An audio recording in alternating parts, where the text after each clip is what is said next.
All right, let's go and look at the 5 takeaways, where we're going to look at 5 things that we can take away from the game. And first up, we're going to go to Sarr's form continues. Yeah, and he got another goal yesterday in what continues some really great form for Pape Sarr so far this season, especially in the last few games.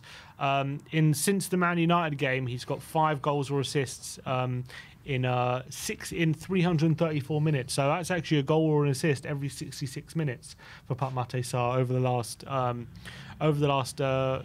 7 games or so. So much better form for Sarr. And yesterday, won 4 of his 8 duels, 3 tackles, committed 4 fouls, 100% pass accuracy, but only made 12 passes, and obviously got his goal. So really stepping up for the team recently, and his form really is improving, and seems to be getting regular goal contributions at the moment. Yeah, I'm not sure what it was about Pape, because in pre-season, at the start of the season, he just wasn't at it, was he? I don't know what the situation was, but as you say, form is temporary, class is permanent, and I think you're seeing that with Pape at the moment. He was an influential member of the squad last season at the age of 20, and now at the age of 21, he seems to be adding those goal contributions. He's a key cog in the team, and I feel that you can't really leave him out of the starting 11 at the moment. I want to see him and Decky start together in the midfield on Sunday against Aston Villa.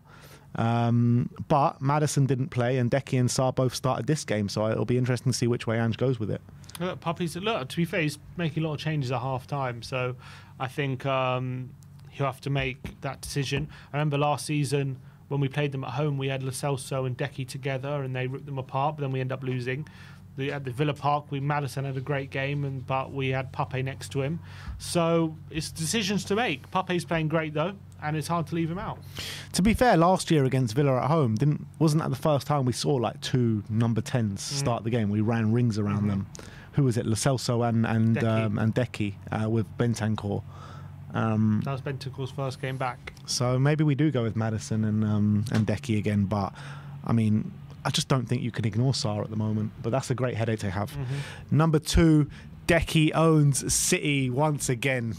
And it wasn't the deck he had this time, seeing as it was at home, but man, after his 2 assists yesterday, had 7 goal contributions in 6 games against Man City for Dejan Kulusevski. Incredible record. Yesterday was on top of his game. He had 2 shots on goal, 4 key passes, 2 assists, was absolutely everywhere throughout the pitch. The 2 assists laid on a plate for Werner, and one of them for Pape Sarr, which, yes, obviously is a simple pass, but still has to manoeuvre the corner, a short corner, into Sarr's path, and the pass has to be crisp into his, so he can just strike it first time, which it was. And it was just a top display. They really couldn't handle him. I think it's now 7 goal contributions this season for Decky, and he's just going from strength to strength at the moment. He really is. Whenever you think his performances can't get better, they do. He's one of the best performing midfielders in the Premier League at the moment. I mean, it's just something, you just can't get the ball off him sometimes, and he's so physical. He's got so much quality. He really is so hard to deal with, and instead of the Decky had, it became like Decky Hart Lane or something. Like, I swear, this guy, I mean, they should give him the Player of the Season award already, because what he's produced so far this season, if he carries this on from now to the end of the season, what an individual season this man has had, no matter what Spurs do. 100%. No one will be able to ignore him if he does that. Yeah. Number 3 is makeshift backline sets up. Steps up, yeah. And yesterday we had a lot of changes after looking at the back line at the start. Dragoshin was in there with Van de Ven, Romero and Gray. Didn't look particularly depleted, but Van de Ven goes off after 10 minutes. Romero goes off after 52 minutes. We end the game with Gray, Dragoshin, Davis and Udogie. Doggy's player, Doggy, by the way, who's played every 3 90s in a row, and he's just playing every minute at the moment.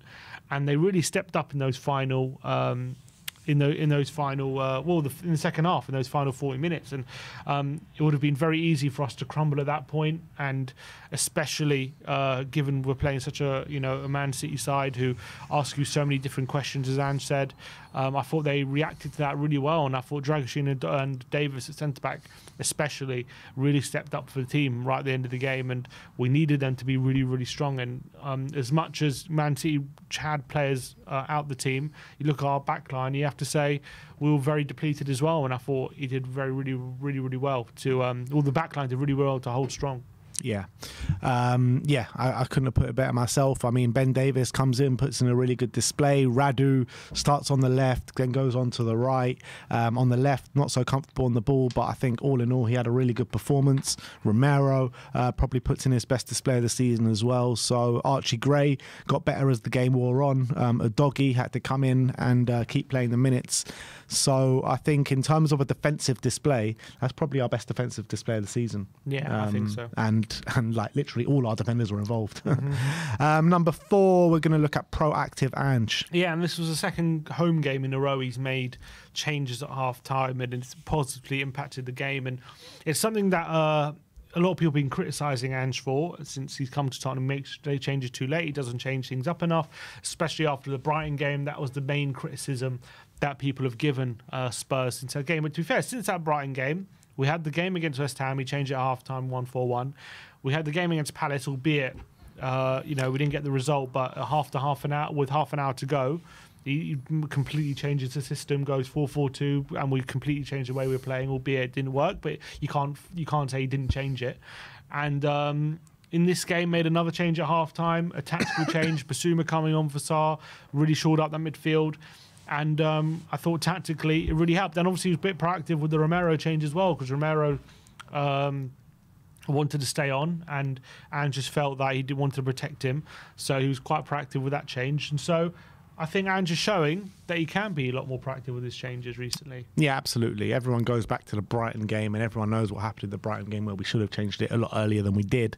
But I think the key one where you're talking about him making a change to really change the game that no one could see coming, or no one could see in that first half, was the Sarr for Maddison at half-time at West Ham. I mean, that was a change when nobody saw coming that really impacted the game. In a positive manner. So I think Ange is batting away the critics one by one in terms of everything that they throw to him. Oh, you can't change your style of play. Well, he changed that yesterday. Oh, you can't stop inverting the fullbacks. Well, he's done that. Oh, you're terrible at defending set pieces. Well, we've only conceded one corner this season. So there's a lot of critics coming his way, talking about each and every individual aspect.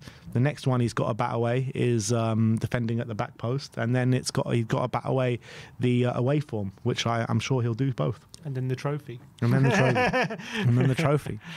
And last but not least, we're going to talk about Timo time. And Timo got his goal yesterday, and it's only fair that we have a takeaway about him, because he's been through so much criticism and people on his back over the last few weeks. But not only did he get his goal, which he did after 5 minutes, I just thought he was a constant threat down that side, always looking to attack, always looking to get in behind. They struggled to deal with his pace. They struggled to deal with what he was offering down the left-hand side. Really unlucky not to get more than a goal on the day as well. Good strike for the one that was when he was through on goal, but just whiskered just wide. But I thought it was a much better, more confident display from Timo Werner. We want to see more of this going forward. Yeah, absolutely. I've been heavily critical of Timo ever since we re-signed him, to be honest. Talking about how he's not making an impact and, he's got to get better at his finishing. Well, he put the ball in the back of the net yesterday with a really good finish, and he was a constant threat throughout the hour, or best part of an hour, he was on the pitch yesterday. So I've got to give him credit where it's duly deserved. So big up to Timo. You made an impact yesterday against the best team in the league, potentially in the world. Long may it continue. That's all I can say. But that is our five takeaways. That is the 5 things that we noticed in the game. I want to welcome Jack to the